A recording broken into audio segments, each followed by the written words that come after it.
오늘 본문의 제일 첫 구절과 마지막 구절을 보면 그 중간에 들어있는 모든 말씀을 마치 샌드위치의 빵처럼 앞뒤로 감싸고 있는 똑같은 말이 하나 있는 것을 보게 됩니다. 바로 한적한 곳이라는 말인데요. 예수님이 혼자 한적한 곳으로 가셨다라는 말씀으로 오늘 본문 35절이 시작해서 제일 마지막 구절인 45절은 예수님이 또다시 한적한 곳에 계시는 모습으로 끝나기 때문에 오늘 설교 제목을 한적한 곳에서 한적한 곳까지라고 나름 운율을 맞춰서 정해봤습니다. 그 두 구절에서 한적한 곳이라고 할 때 한적한이라는 형용사는 사실 성경에서 명사로 훨씬 더 많이 사용되는 단어인데요. 명사로는 광야라는 뜻을 가지고 있습니다. 그리고 그 광야라는 단어는 마가복음 1장 앞부분에서만 벌써 4번이나 등장했습니다. 광야에 외치는 자의 소리가 있어 이르되 세례 요한이 광야에 이르러 성령이 곧 예수를 광야로 몰아내신지라. 광야에서 40일을 계시면서 세례 요한과 예수님에게는 광야가 전혀 낯설지 않은 장소였다는 것을 우리가 보게 되는데요. 물론 오늘 본문에 2번 등장하는 한가한 곳은 갈릴리 호수 북쪽 가버나움 마을 근처에 있는 것이었기 때문에 일찍이 세례 요한이 사역을 했던 유대 광야, 예수님이 시험을 받으셨던 그 광야하고는 아무 상관이 없는, 단지 사람들의 왕래가 별로 그렇게 많지 않은 곳, 말 그대로 한적한 곳을 가리키는 표현입니다. 어쨌든 중요한 것은 예수님이 새벽 일찍부터 그처럼 반대쪽이네요. 새벽 일찍부터 그처럼 한적한 곳으로 가서 혼자 기도를 하셨다는 사실입니다. 우리가 지난주일에 이미 살펴보았던 것처럼 예수님은 그 바로 전날 하루 종일 눈코 뜰 새 없이 정말 바쁘게 지내셨지 않습니까? 안식일에 회당에서 가르치시고 더러운 귀신을 내쫓으시고 시몬의 집에서 장모의 열병을 고치시고 또 해질 무렵부터는, 즉 안식일이 끝난 직후부터는 예수님의 소문을 듣고 갈릴리 사방에서 모여든 온 동네 사람들, 많은 병자들을 고치시고 또 많은 귀신들을 쫓아내셨습니다. 그와 같은 치유와 축기 사역이 밤 몇 시까지, 어쩌면 새벽 몇 시까지 계속되었는지 우리가 정확히 알 수는 없습니다만 예수님은 분명 영적으로나 체력적으로 굉장히 지치고 힘드셨을 것입니다. 피곤하셨을 것입니다. 침상에 아마 쓰러지듯이 그냥 누우셨을는지도 모르겠습니다. 그런 상황에서 보통 평범한 사람들은 하루 정도는 좀 늦잠을 자고 푹 쉬고 싶어 할 것 같은데 예수님은 새벽, 아직도 밝기 전에, 해가 뜨기도 전에 혼자 조용히 일어나 바깥으로 나가신 것이에요. 그리고는 한적한 곳에 가서 기도하신 것입니다.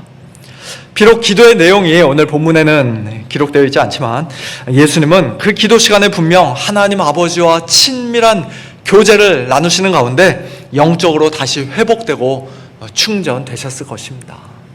구름대와 같이 몰려드는 사람들의 숫자에 현혹되지 않고 하늘 높이 치솟는 자신의 인기에 연연해하지 않고 우쭐해지지 않고 오직 하나님의 선하시고 기뻐하시고 온전하신 뜻이 무엇인지 바르게 분별할 수 있는 하늘의 신령한 지혜를 그 기도를 통해 얻으시고 또 하나님의 그 뜻에 온전히 순종할 수 있는 능력을, 성령의 능력을 기도를 통해 공급받으셨을 것입니다.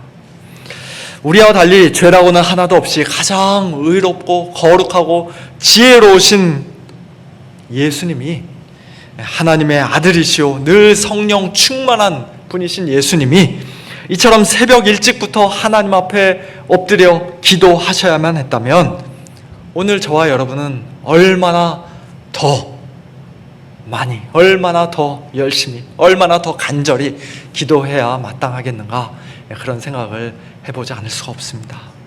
우리가 기도하지 않는데도 하루하루 별 탈 없이 잘 사는 것은, 목사가 기도하지 않는데도 설교 잘한다고, 목회 은혜롭게 잘한다고 사람들에게 인정받고 칭찬받는 것은, 또 온 성도들이 기도하지 않는데도 교회로 사람들이 몰려들고 수적으로 부흥하는 것은, 그것은 하나님의 축복이 아니라 어쩌면 무서운 징계와 저주일 수도 있습니다. 하나님의 은혜와 도우심이 아니면 저는 정말 아무것도 아닙니다. 예수님을 떠나서는 정말 아무것도 저는 할 수가 없습니다. 성령님의 도우시는 은혜가 아니면, 오늘도 성령님께서 저를 붙들어 주시고 인도해 주시고 동행해 주시지 않으면 저는 성도답게 살아갈 수가 없습니다. 단 한순간도 성도로서 서 있을 수도 없습니다.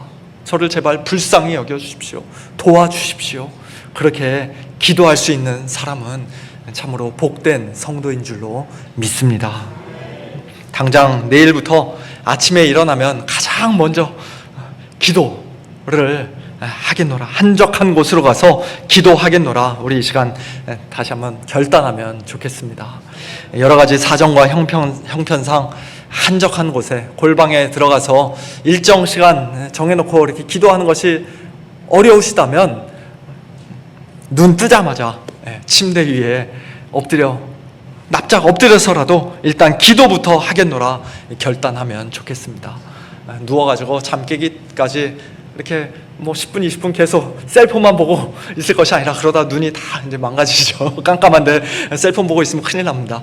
그럴 것이 아니라 엎드려서 하나님 앞에 기도하며 나아가는 우리 모두가 되길 원합니다. 엎드리는 것조차도 참 무릎이 아프고 힘들다 하시면은 그냥 누워서라도 하나님 앞에 기도로 하루를 시작하겠노라, 날마다 하나님의 은혜를 구하며 하루를 시작하겠노라 결단하는 우리 모두가 되기를 소원합니다. 예수님께서 그처럼 한적한 곳에서 홀로 기도하고 계실 때 갑자기 방해꾼들이 나타났습니다. 36절, 37절, 시몬과 및 그와 함께 있는 자들이 예수의 뒤를 따라가 만나서 이르되 모든 사람이 주를 찾나이다, 그렇게 말합니다.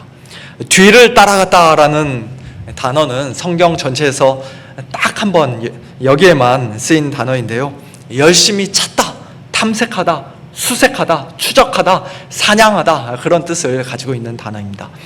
시몬 베드로가 앞장섰을 것이 분명한 그 수색팀 제자들이 얼마나 애타게 예수님을 찾아다녔을는지를 잘 보여주는 단어이죠. 오늘날 같으면 계속 전화하고 음성 메시지도 아주 수도 없이 남겼을 텐데요, 옛날에는 당연히 그럴 수가 없었습니다. 한적한 곳에서 혼자 기도하고 계신 예수님을 드디어 발견한 제자들은 모든 사람이 주를 찾나이다 라고 일종의 책망조로, 비난조로 예수님께 말합니다. 바빠 죽겠는데, 할 일이 지금 태산처럼 쌓여 있는데 도대체 여기서 지금 뭐 하고 계시냐는 것입니다. 한가하게 기도나 하고 있을 때냐는 것이에요. 예수님 만나 병 고침 받으려고, 귀신에게서 벗어나려고 새벽 일찍부터 찾아온 수많은 사람들이 문 앞에 지금 장사진을 이루고 있는데 빨리 가서 당장 일 시작하라는 것입니다. 사람들이 자기 발로 찾아온 이 좋은 기회를, 절호의 찬스를 절대로 놓쳐서는 안 된다는 것입니다. 기도하지 않았던 제자들의 관심이 그저 당장 구름대와 같이 몰려드는 사람들의 숫자에만, 사역의 가시적인 성공과 외적인 확장에만 있는 것을 우리는 여기서 엿볼 수가 있습니다. 하지만 기도하셨던 예수님의 관심은 그들과 전혀 달랐지요. 예수님에게는 몰려드는 사람의 숫자가 중요한 것이 아니라, 예수님 자신의 인기가 높아지는 게 중요한 것이 아니라, 사람들이 예수님의 죽기와 치유, 사역에 크게 열광하는 게 중요한 것이 아니라, 하나님 아버지께서 내게 맡겨주신 가장 본질적이고 핵심적인 사명이 과연 무엇인가, 내가 이 땅에 온 가장 중요한 이유와 목적이 도대체 무엇인가, 오직 그것이 중요했기에 예수님은 우리가 다른 가까운 마을들로 가자, 거기서도 전도하리니 내가 이를 위하여 왔노라, 제자들에게 단호하게 말씀하셨습니다. 여기서 전도하다라는 단어는 마가복음 1장 앞부분에서 때가 찼고 하나님의 나라가 가까이 왔으니 회개하고 복음을 믿으라 하고 예수님이 말씀하시며, 복음을 전파하셨다라고 할 때 그 전파하다는 단어와 똑같은 단어입니다. 다른 말로는 선포하다, 설교하다라고도 할 수 있는 단어입니다. 가버나움 사람들에게는 이미 복음을 전파했으니, 회당에서 그들을 가르치기도 했으니, 이제는 주변 다른 마을들로 가서 거기서도 똑같이 복음을 전파하고 전도해야 한다고 제자들에게 말씀하신 것이에요. 그것이 지금 이 순간 예수님의 가장 중요하고 제일 우선되는 사명이라는 것입니다. 그래서 예수님은 39절 말씀처럼 온 갈릴리에 다니시며 그들의 여러 회당에서 전도하시고 전파하시고 설교하시고 선포하시고 또 귀신들을 내쫓으셨습니다. 여기서도 전도, 전파가 역시 우선순위를 차지하고 있는 것을 볼 수 있죠. 귀신들을 내쫓으시는 것은 예수님의 입술을 통해 전파된 그 복음이 진리라는 사실을, 하나님의 나라가 가까이 왔다는 사실을 분명히 확증해 주는 일종의 보조 역할에 불과한 것인데, 가버나움 사람들이 복음에는 별다른 관심 없이 그저 죽기와 치유만을 기대하며 예수님을 찾아 계속해서 몰려들자 예수님은 아무 미련 없이 다른 마을들로 가서 여기저기 돌아다니며 열심히 복음을 전파하고 전도하셨던 것입니다. 오늘날 교회의 사명도 동일하다고 할 수 있습니다. 주님께서 이 땅에 세우신 교회의 가장 큰 사명, 가장 중요하고 우선시되는 사명은 무엇보다도 복음을 전파하고 전도하는 것이라고 할 수 있습니다. 그래서 예배 중에 하나님의 말씀이 선포되는 이 설교 시간이 그래서 중요한 것이에요. 너무나도 중요한 것입니다. 그래서 우리가 다음 달에 귀한 목사님을 모시고 부흥회도 하고, 또 다음 주 수요일에는 아마존 선교사님의 선교 보고도 우리가 듣는 것입니다. 이 강단에서 선포되는 하나님의 말씀과 예수 그리스도의 복음에는 저와 여러분이 아무런 관심이 없으면서 말씀 이외에 다른 부수적이고 부차적인 것들에 우리의 마음과 관심이 온통 쏠려 있고 훨씬 더 많은 열심을 거기에 기울인다면, 우리는 어쩌면 오늘 본문의 제자들처럼 또는 가버나움 사람들처럼 가장 중요한 사명을 놓치고 있는 것인지도 모르겠습니다. 말씀의 사역자들을 통해 교회 안에서 복음이 신실하게 선포될 때 말씀을 전하는 자와 듣는 자 모두가 다 참된 회개와 믿음으로 아멘으로 반응하며, 또한 교회 바깥에서 주위 사람들에게 전도하는 일을, 또 땅끝까지 선교하는 일을 교회의 가장 중요한 사명으로 여기고 헌신하는 저와 여러분, 우리 모두가 될 수 있기를, 우리 서문교회가 될 수 있기를 예수님의 이름으로 축원합니다. 계속 이어 오늘 본문 40절 이하에는 예수님께서 한 나병 환자를 깨끗하게 해주시는 장면이 기록되어 있습니다. 그 당시에 나병은 오늘날 한센병이라고도 불리는 소위 문둥병뿐만 아니라 그보다 좀 덜 심각한 일반 피부병까지도 포함하는 그런 넓은 의미의 말인데요. 요즘에는 좋은 약들이 많이 있습니다만 성경 시대에는 나병이라는 것이 하나님 이외에는 그 누구도 고칠 수 없는, 절대로 고칠 수 없는 불치의 병이었으며, 불치병이었으며, 또 하나님께 저주받은 것으로 여겨지는 아주 몹쓸 병이었습니다.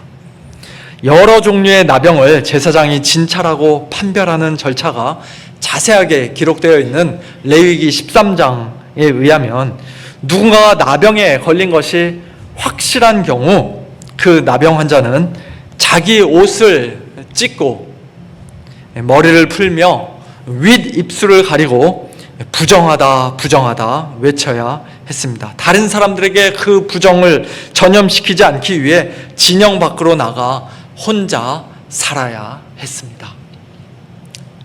그런 나병 환자가 지금 예수님께 가까이 다가왔던 것이에요. 그리고는 예수님 앞에 꿇어 엎드려 간구했던 것입니다. 원하시면 저를 깨끗하게 하실 수 있나이다. 나병 환자의 이와 같은 행동과 말 속에서 우리는 그의 절박함과 간절함, 그리고 무엇보다도 예수님을 향한 그의 믿음을 엿볼 수가 있습니다. 그는 예수님이 자기를 얼마든지 깨끗하게 해주실 수 있는 분이라는 사실을 조금도 의심하지 않았습니다. 병을 고치시는 예수님의 능력을 그는 분명히 믿었습니다. 아마도 얼마 전 가버나움 베드로의 집 문 앞에서 있었던 심야, 치유, 집회에 관한 소문을 그가 이미 들었기 때문일 것입니다. 그럼에도 불구하고 그는 예수님의 의도, 예수님의 의향, 예수님의 의지에 대해서는 100% 확신할 수가 없었습니다. 나를 깨끗하게 해주시기를 예수님이 과연 원하실까? 나병 환자인 내가 이렇게 가까이 다가온 것에 대해 예수님이 혹시 기분 나빠하시지는 않을까? 예수님은 너무나 바쁘신 분인데 내가 지금 혹시 예수님을 괜히 방해하고 있는 것은 아닐까? 그와 같은 생각들로 아마 자신이 없었던 것 같아요.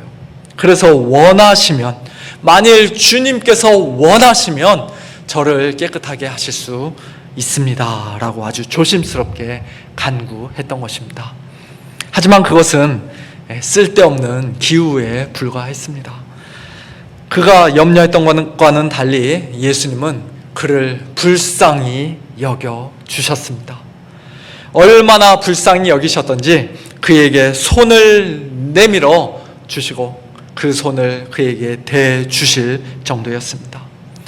율법의 정결규례에 의하면 나병 환자 접촉하는 사람은 다 부정하게 될 수밖에 없었는데요, 가장 거룩하신 예수님은 부정하게 되기는커녕 오히려 당신의 정결함을 그에게 옮겨주시면서 이렇게 말씀하셨습니다. 내가 원하노니 깨끗함을 받으라. 원하시면 저를 깨끗하게 하실 수 있나이다 라는 그 나병 환자의 믿음의 고백과 조심스러운 간구에 예수님은 그래, 내가 원한다, 원하니 깨끗해져라, 그렇게 응답해 주신 것입니다. 그러자 무슨 일이 일어났습니까? 곧 즉시 42절 말씀 보시면요, 파워포인트를 안 했네요. 곧 즉시 그 나병이 그 사람에게서 떠나가고 그의 온 몸이 깨끗해졌습니다. 아멘이죠. 할렐루야입니다. 우리가 이 말씀을 이미 수도 없이 많이 읽어서 별로 놀라지도 않고 크게 감격스러워하지 않을 수도 있습니다만, 그러나 지금 이 나병 환자에게는 정말 로또 1등에 당첨된 것보다도 더 기쁜, 훨씬 더 기쁜 순간이었으며 그의 앞으로의 평생에 걸쳐 도저히 잊을래야 잊을 수 없는 정말 가장 놀랍고 감격스러운 사건이었음에 틀림이 없습니다. 그리고 그것이 바로 일찍이 예수님을 믿고 예수님을 인격적으로 만난 저와 여러분의 기쁨과 구원이 되어야 하는 줄로 믿습니다. 우리가 이 땅에 사는 동안 우리의 모든 질병을 예수님께서 일일이 다 고쳐주시지 않을지라도, 하나님의 신비한 섭리 가운데 고쳐주시지 않을지라도 그 모든 질병의 가장 깊은 근원이요 뿌리라고 할 수 있는 죄와 사망의 문제를 예수님께서 이미 단번에 해결해 주심으로써 우리에게 영원한 생명을 선물로 주셨기에, 또 장차 부활의 몸을 주겠노라, 새하늘과 새 땅에 들어가게 해주겠노라 약속해 주셨기 때문에 우리는 이 나병 환자보다 훨씬 더 크게 기뻐하고 감격해야 마땅한 사람들입니다. 무서운 나병으로 인해 자기의 살이 썩어 들어가고 얼굴의 일부분이 뚝뚝 떨어져 나가도, 손가락 발가락이 하나씩 떨어져 나가도 아무런 아픔과 통증을 느낄 수 없는 그런 나병 환자처럼 우리는 죄로 인해 하나님의 진노의 불 아래 놓여 있으면서도 영적인 감각과 신경이 이미 다 마비되고 죽어버려서 뜨거운 줄도 모르고, 이미 옷에 불이 붙은 줄도 모르고, 죄가 죄인 줄도 모르고 오히려 죄 가운데서 마구 뒹굴며 살아가던 그런 영적 나병 환자들이었습니다. 거룩하신 하나님 앞에서 쫓겨나고 하나님의 백성들의 모임에도 끼지 못한 채 멀찍이 떨어져 혼자 외롭게 숨어 살 수밖에 없던 부정한 자들이었습니다. 그런 우리를 예수님께서 불쌍히 여겨 주셨기에, 가장 거룩하신 손으로 우리를 만져 주셨기에, 내가 원하노니 깨끗함을 받으라 말씀해 주셨기에, 한 걸음 더 나아가 우리를 위해 십자가에 못 박혀 피 흘려 죽으시고 사흘 만에 다시 살아나 주셨기에 그 예수님 앞에 믿음으로 나와 꿇어 엎드려 간구한 저와 여러분에게서도 곧 즉시 나병이 떠나가고 우리가 깨끗함을 받은 줄로 믿습니다. 예수님의 십자가 이후의 시대를 사는, 예수님의 십자가 이후의 시대를 사는 사람들은 이제 더 이상 이 나병 환자처럼 원하시면 이라고 말할 필요가 없습니다. 원하시면 저를 깨끗하게 하실 수 있나이다, 그렇게 불안한 마음으로 예수님께 간구할 필요가 없습니다. 오히려 원하시니, 주님께서 분명히 원하시니 저를 깨끗하게 하실 줄로 믿습니다. 그런 분명한 확신과 담대한 믿음으로 우리는 간구할 수 있습니다. 혹시라도 오늘 우리 가운데 예수님 앞에 아직 꿇어 엎드리지 않은 분이 계시다면, 여전히 영적 나병 환자로서 죄와 사망의 권세 아래, 율법의 저주 아래, 하나님의 진노 아래 놓여 있고 스스로는 도저히 어떻게 할 수 없는 슬픔과 절망과 고통과 외로움 가운데 하루하루 살아가고 있는 분 혹시 계시다면, 이 시간 우리 죄인들의 진정한 의사와 유일한 구원자가 되시는 예수님 앞에 믿음으로 나아가 꿇어 엎드려 간구하시고 또 즉시 깨끗함을 받으시기를 예수님의 이름으로 축원합니다. 오늘 본문 43절과 44절에서 예수님은 이제 깨끗하게 된 그 나병 환자를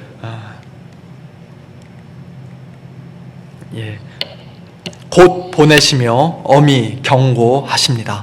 삼가 아무에게 아무 말도 하지 말고 내 몸을 제사장에게 보이고 네가 깨끗하게 되었으니 모세가 명한 것을 드려 그들에게 입증하라.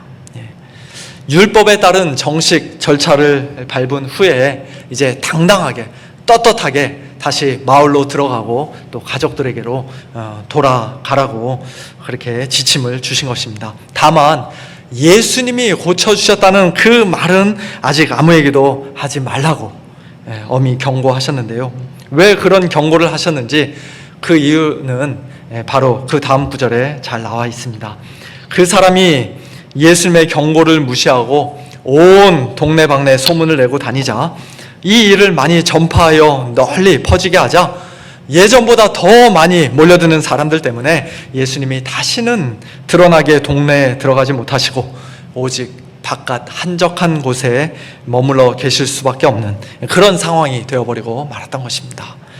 물론 그 사람이 너무 기쁜 나머지 도저히 입을 다물고 있을 수가 없어서 또 자기 딴에는 좋은 의도로 그렇게 여기저기 소문을 내며 이 일을 많이 전파하고 다녔을 것이라 생각합니다만, 어쨌든 간에 그와 같은 행동은 예수님의 복음 전파 사역에 아주 막대한 지장을 초래하는 그런 명백한 불순종이었음에 틀림이 없습니다. 우리 자신의 의도나 감정이나 열심이나 열정이 아무리 좋고 선한 것이라 할지라도 예수님의 말씀, 하나님의 말씀에 겸손히 순종하는 것이 가장 중요하다는 사실을 우리는 이 짧은 에피소드를 통해서 다시 한번 배우게 됩니다. 또 한편으로는 우리의 그런 불순종과 죄악에도 불구하고 우리를 위한 예수님의 구원 사역은 결코 멈추거나 좌절되지 않는다는 사실도 우리는 여기서 배울 수가 있습니다. 바깥 한적한 곳에 계신 예수님께로 사람들이 사방에서 나아왔고, 그래서 예수님은 계속하여 그들에게 복음을 전파하고 전도하실 수가 있었습니다. 물론 그들 중에는 여전히 예수님의 능력만을 바라고 기적만을 바라고 나온 사람들도 분명히 많이 있었겠죠. 지금까지 오늘 본문 말씀을 쭉 살펴봤는데요. 자, 이제 눈을 뜨시고요. 예. 자, 이제 집중하셔서 결론을 우리가 한번 살펴보기를 원합니다. 오늘 설교 제목이 한적한 곳에서 한적한 곳까지라는 사실을 다시 한번 기억하시면서 예수님이 나병 환자 때문에 한적한 곳에 계셔야만 했던 이 마지막 장면을 우리가 조금 더 묵상해 보기를 원합니다. 예수님이 한적한 곳에 가시기 전 오랜 세월 진영 밖에 한적한 곳에 있었던 사람은 사실 그 나병 환자였습니다. 예수님은 갈릴리 여러 마을을 돌아다니시며 열심히 사역을 감당하고 계셨고 마을에 들어가는데 아무런 장애가 없으셨습니다. 그런데 예수님께 나온 그 나병 환자를 예수님이 불쌍히 여기셔서 부정한 그의 몸에 손을 대시고 그를 깨끗하게 하시자 그 사람은 이제 당당하게 마을로 걸어 들어갈 수가 있게 되었고, 예수님은 그 사람 때문에 오히려 바깥 한적한 곳에 계셔야만 했던 것이에요. 예수님과 나병 환자의 위치가 서로 완전히 뒤바뀐 것입니다. 그와 같은 그림을 통해 우리는 복음이 무엇인지 다시 한번 분명히 보게 됩니다. 복음은 마치 나병 환자처럼 혼자 소외되어 있고 한적한 곳에 멀찍이 떨어져 살던 우리 죄인들을 영광스러운 하나님의 나라로 들여보내주시기 위해 가장 거룩하신 예수님께서 우리의 모든 죄와 불순종과 부정함을 친히 한 몸에 짊어지고 가장 바깥 한적한 곳으로 나가셨다는 그와 같은 소식입니다. 구약시대에 죄를 위한 짐승의 피는 대제사장이 가지고 성소에 들어가고 그 육체는, 짐승의 육체는 영문 밖에서 불살랐던 것처럼 예수님도 자기 피로써 백성을 거룩하게 하려고 성문 밖에서 고난을 받으셨다라고 히브리서 13장에서는 말씀합니다. 예수님께서 성문 바깥 한적한 곳에 골고다 언덕에 높이 세워진 십자가에 못 박혀 우리 죄인들을 위한 대속물로서 희생제물로서 고난을 받고 죽어주셨을 뿐만 아니라 동시에 우리의 대제사장으로서 자신의 피를 가지고 하늘 성소에 들어가셨기 때문에 이제 예수님을 참되게 믿는 사람은 누구나 다 거룩하게 되고 하나님 나라의 백성이 될 수 있습니다. 바깥 한적한 곳에 계신 예수님께로 또 오늘 본문에서 많은 사람들이 사방에서 나왔던 것처럼 요한복음 12장에서 예수님은 내가 땅에서 들리면 모든 사람을 내게로 이끌겠노라. 내가 십자가에 매달려 높이 들리면 모든 사람을 내게로 이끌겠노라 말씀하셨습니다. 방금 전 히브리서 13장에서도 바로 그 다음 구절에서 그런즉 우리도 그의 치욕을 짊어지고 영문 밖으로 그에게 나아가자, 영문 밖에 계신 그리스도께로 나아가자라고 말씀합니다. 십자가에 못 박혀 죽으시고 부활 승천하신 예수 그리스도를 믿는 믿음 가지고 영문 밖으로 그에게 나아가는 자들은 가장 복된 자들인 줄로 믿습니다.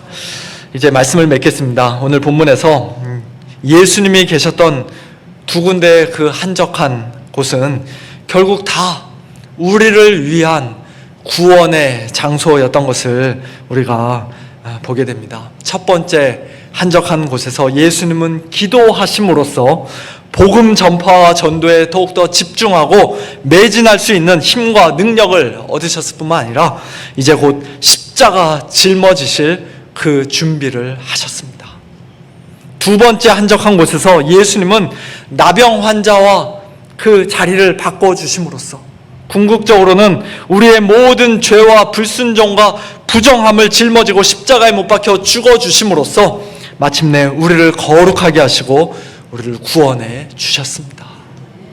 그러므로 주님이 계셨던 그 한적한 곳들이 이제는 우리의 가장 사랑스럽고 또 우리가 가장 즐겨 찾는 장소가 되어야 마땅할 것입니다.